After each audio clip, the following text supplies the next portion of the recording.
সেদিন ছিল মহালয়া, আর মহালয়ার দিন আমরা প্রত্যেক বছরই কুমোরটুলিতে যাই। সেখানে গিয়ে মা দুর্গাকে দর্শন করি এবং অনেকখানি সময় সেখানে কাটাই। তো হাবড়া থেকে যথারীতি বেরিয়ে পড়লাম দমদম জাংশনের উদ্দেশ্যে। সঙ্গে আমার বন্ধু ছিল রাজদীপ। তো তারপর আমরা দমদম জংশনে গিয়ে পৌঁছলাম এবং দমদম জংশন থেকে মেট্রো ধরে সোজা পৌঁছলাম কুমোরটুলিতে। কুমোরটুলিতে ঢুকেই আবার সিদ্ধিদাতা গণেশের সঙ্গে সাক্ষাৎ হয়ে গেল প্রথমেই। তারপর ধীরে ধীরে আমরা এগিয়ে গেলাম বিভিন্ন মাতৃ প্রতিমা যেখানে রয়েছে সেই দোকানগুলিতে। বিভিন্ন শিল্পীদের হাতের ছোঁয়ায় মা সেজে উঠেছেন অপরূপ রূপে। প্রত্যেকটি মাতৃ প্রতিমা দর্শন করে আমরা এগিয়ে যাচ্ছিলাম তা কুমোরটুলির দিকেই। তো ওই যে দেখতে পাচ্ছেন একটি খুব সুন্দর মা দুর্গা রয়েছে লরির মধ্যে, ওখানেও আমি একটি ফটো নিয়েছিলাম মা দুর্গার। অসাধারণ এই মুখমণ্ডল, অসাধারণ তার সাজ, যেগুলো আমরা দেখে ভীষণভাবে খুশি হই। শুধু মনের মধ্যে একটা কথাই ঘুরে ফিরে আসে, মা আসছেন, মা আসছেন, এটাই আমাদের সব থেকে বড় আনন্দ। 1 বছর অপেক্ষার পর মা আমাদের কাছে আসেন মাত্র 4টি দিনের জন্য। অসাধারণ এই মাতৃপ্রতিমাগুলো দর্শন করে আমরা এগিয়ে যাচ্ছিলাম একটার পর একটা স্টুডিওর দিকে।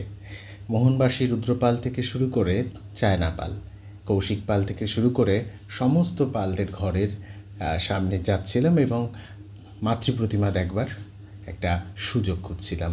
যদিও সেই সুযোগটা খুব বেশি হয়নি, কারণ সমস্ত প্রতিমাই প্লাস্টিকে ঢাকা ছিল, আর কিছু প্রতিমা যেগুলো খোলা ছিল, প্লাস্টিকের বাইরে ছিল, সেগুলোরই কিছু ছবি আমি নিতে পেরেছি এবং সেগুলোই ভিডিওর মধ্যে আনতে পেরেছি। এখানে অনেক সুন্দর সুন্দর ঘর সাজানোর জিনিসের দোকানও ছিল।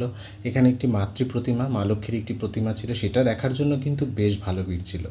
এই বাংলা মুখের মা দুর্গা আমার খুব ভালো লাগে, এর একটা মাধুর্যই আলাদা। এটি অনেক প্রাচীন একটি শিব মন্দির, কলকাতা, উত্তর কলকাতার। তো মন্দিরের বাইরে থেকে আমরা ভিডিওটা নিয়েছি।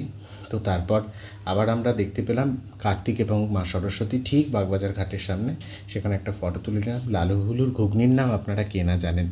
তো বাগবাজারের সেদিন এত ভিড় ছিল, গঙ্গার ঘাটে এত ভিড় ছিল যে আমরা হেঁটে একটা জায়গায় গিয়ে দাঁড়াতে পারছিলাম না।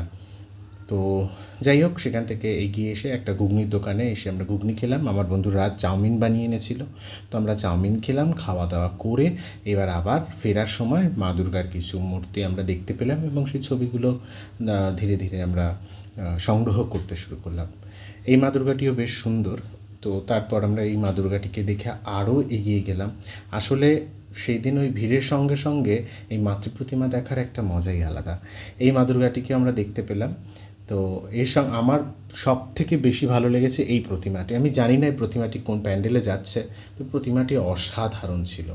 যাক, মায়ের সঙ্গে দেখা না করলে কি আর আমাদের ঘোরাটা সার্থক হতো। উত্তর কলকাতার গিন্নির সঙ্গে এসে দেখা করলাম, মাকে মনের সমস্ত কথা জানিয়ে গেলাম। সবার মঙ্গল কামনার্থে সবার জন্য আশীর্বাদ প্রার্থনা করে নিলাম, মা তুমি সবাইকে ভালো রেখো, সুস্থ রেখো।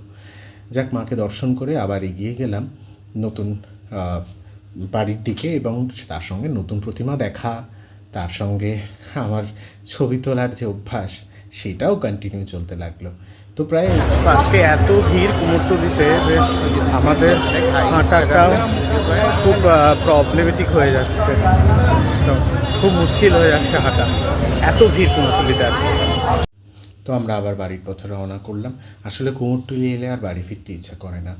এখানের একটা অন্যরকম গন্ধ আছে, এখানে একটা অন্যরকম আবেগ জড়িয়ে আছে। হয়তো বাঙালির সব থেকে কাছের প্রিয় আবেগটাই। তো এবার আমাদের বাড়ি ফেরার পালা। তো সারাদিন অনেক ঘুরে নিয়েছি, এবার বাড়ি ফিরতে হবে। তো বাই, সবাই খুব ভালো থেকো। শুভ শারদীয়ার প্রীতি শুভেচ্ছা ও আন্তরিক অভিনন্দন।